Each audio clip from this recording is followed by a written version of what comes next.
So hello guys. हमने जो basic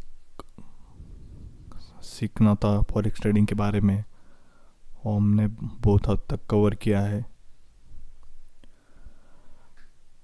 अब हम डेली आपको जो चार मेजर करेंसी पेयर्स है जिस पे बहुत सारे ट्रेडर्स ट्रेड करते हैं उसके ऊपर हम एनालिसिस करेंगे और उसका फोरकास्ट है, उसका अगला मूवमेंट क्या रहेगा उसके बारे में हम डिस्कस करेंगे। अगर आपको बेसिक फॉरेक्स ट्रेडिंग में कोई डाउट है या कोई क्वेरी है तो आप मुझे कमेंट बॉक्स में पूछ सकते हो या आपकी कॉन्टैक्ट डिटेल्स डाल के आप मुझसे वन ऑन वन सेशन ले सकते हो। ठीक है। बेसिक के बारे में आपको बहुत सारे वीडियोस मिलेंगी, ऑनलाइन आर्टिकल्स मिलेंगे, लेकिन जब आप प्रैक्टिकली करोगे, प्रैक्टिकली चार्ट यूज़ करोगे, इंडिकेटर्स यूज़ करोगे, chart patterns, candle sticks, support, resistance, demand, supply, breakout, character change, everything. If you want to learn, then you have to do practice, practice and practice and practice.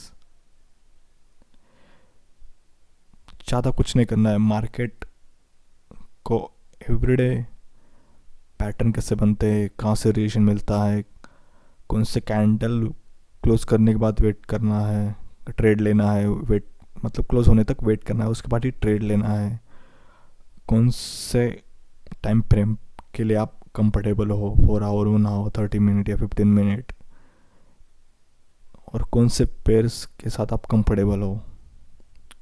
मैं prefer करूँगा कि आप at least, not more than, at least 1 2 3 currency pairs he choose करो जिस पे आप जिसके साथ आप कंफर्टेबल हो, जिसके साथ आपको ट्रेड लेने में कोई दिक्कत नहीं और आप इजीली वो चार्ट्स, एक या दो या तीन चार्ट्स आप इजीली एनालिसिस कर सको time to time. As a professional trader मैं आपको बताऊंगा कि 100% इंडिकेटर पे डिपेंड मत रहो। मतलब विदाउट इंडिकेटर आप ट्रेड नहीं लेना चाहोगे। इंडिकेटर जब बताएगा, लैगिंग हो या लीडिंग हो, कोई भी इंडिकेटर हो, जो जब सिग्नल देगा उसके बाद ही मैं ट्रेड लूँगा, तो ऐसा नहीं है। यूज़ करो लेकिन एक मिनिमम परसेंटेज में। मतलब आपका जो 100% ट्रेडिंग रेशो होगा, ठीक है, 100% जो आपका ट्रेडिंग रेशो होगा उसमें इंडिकेटर का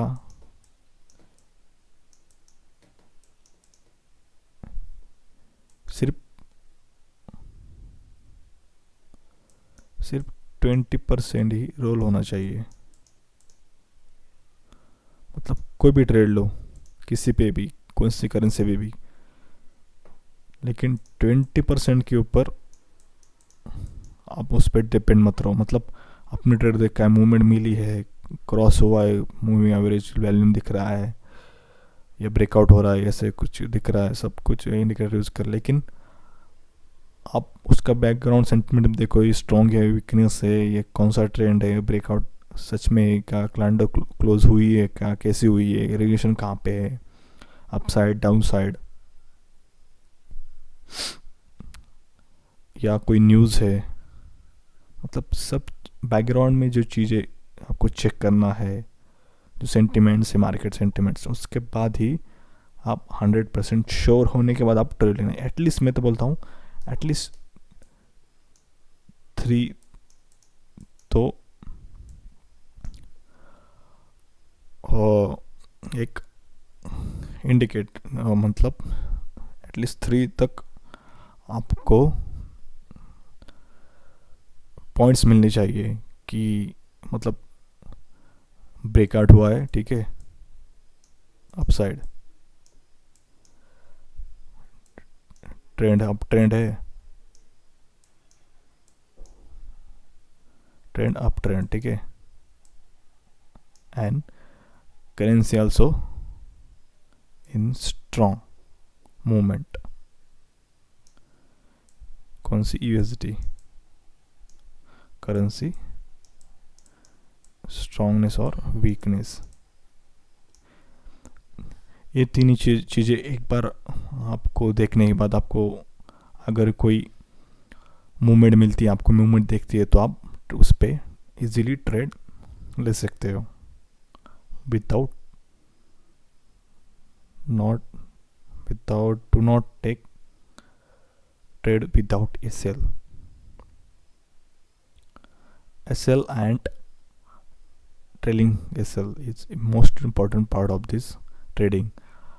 और उसमें आपको मैं साइकोलॉजी को बताना चाहता हूँ कि अगर आपने एटलीस्ट 3 ट्रेड ओपन किए 0.01 लॉट्स के, माइक्रो लॉट्स के, ठीक है, तो अगर मूवमेंट अपने यहाँ पे ट्रेड ले आए, ठीक है,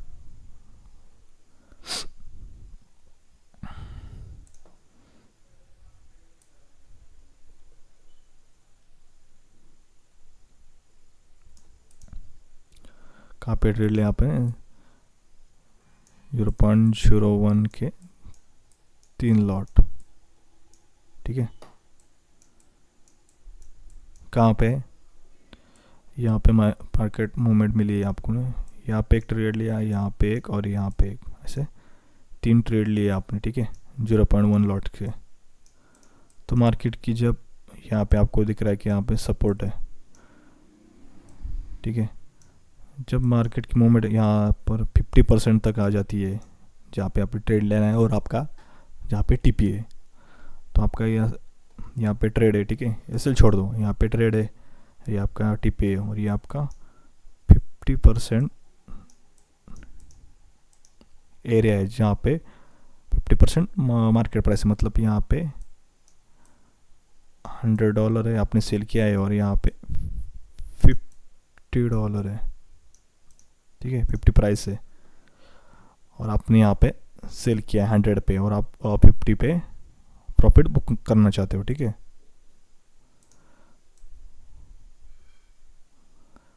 तो सिंपली आपको क्या करना है, इसमें से एटलीस्ट 2 ट्रेड्स तो आपको क्लोज ही करनी चाहिए, जो भी प्रॉफिट है, जो भी प्रॉफिट आपके कितना भी हो, वो आपको बुक करना चाहिए. और एक बचा है ट्रेड, उसको आपको यहाँ पे ट्रेलिंग स्टॉप लॉस लगाना चाहिए. समझ में आया? मतलब मार्केट जब यहाँ पे आएगा, यहाँ पे ट्रिगर होता है, तो आपका ट्रेलिंग स्टॉप लॉस हिट हो जाएगा, लेकिन आपका स्टॉप लॉस नहीं, ट्रेलिंग स्टॉप लॉस, आप उस टाइम में भी प्रॉफिट में होगे.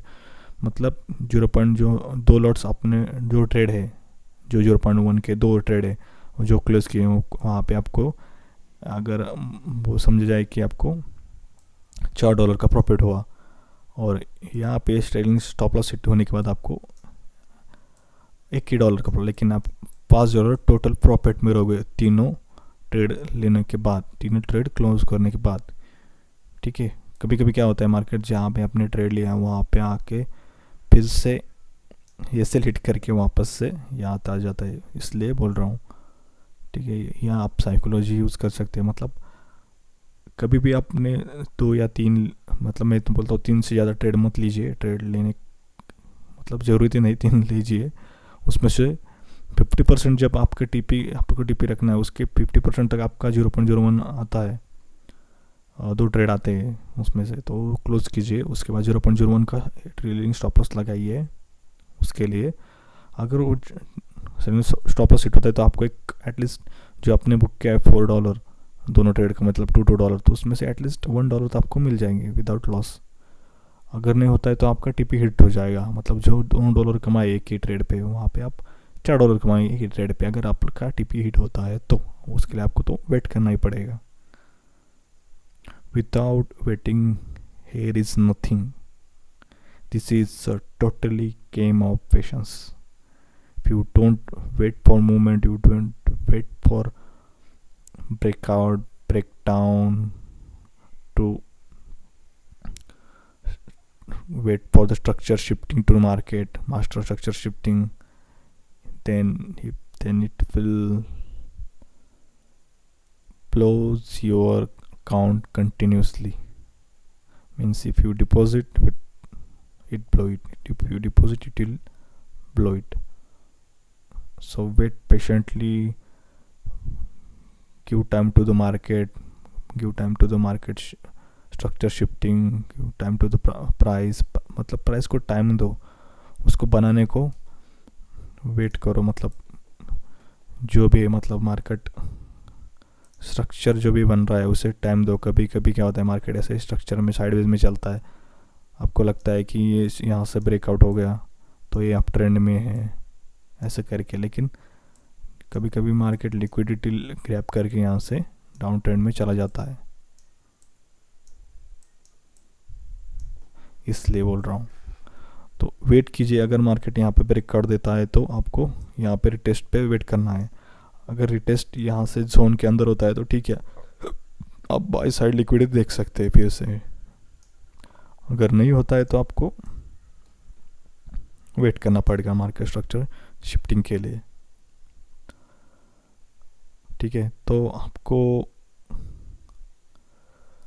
कोई डाउट हो साइकोलॉजी में कि मार्केट में कैसी साइकोलॉजी यूज़ करनी चाहिए, कौन सा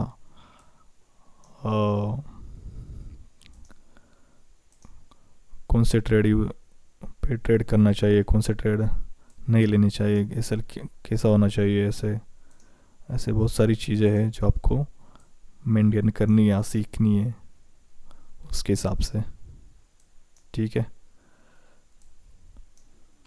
यहाँ तक हमारा जो बेसिक का जो जर्नी था यहाँ पे अपना ख़त्म हो गया है, with technical and psychological and fundamental and sentimental. All the things we have been covered in this video.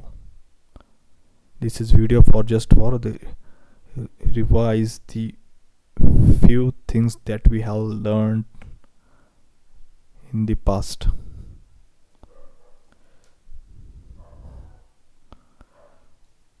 So thank you for watching, guys. Thanks.